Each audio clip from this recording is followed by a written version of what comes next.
मुझको इतना बताए कोई, कैसे तुझसे दिल ना लगाए कोई।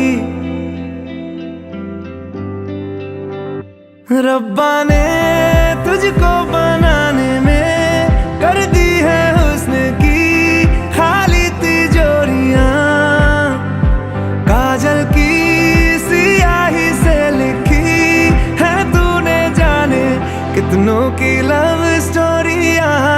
केसरिया तेरा इश्क है पिया, रंग जाऊं जो मैं हाथ लगाऊं, दिन बीते सारा तेरी फिक्र में, रैन सारी तेरी खैर मनाऊं।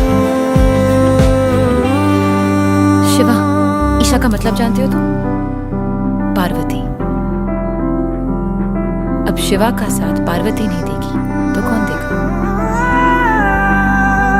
पतझड़ के मौसम में भी रंगी चनारों जैसी झनके सन्नाटों में तू वीणा के तारों जैसी।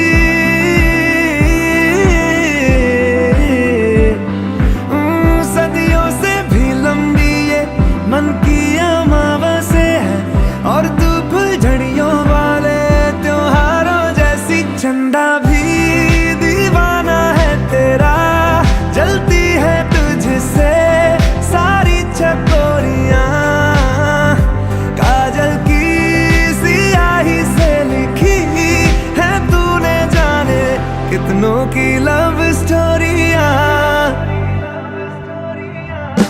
केसरिया तेरा इश्क है पिया,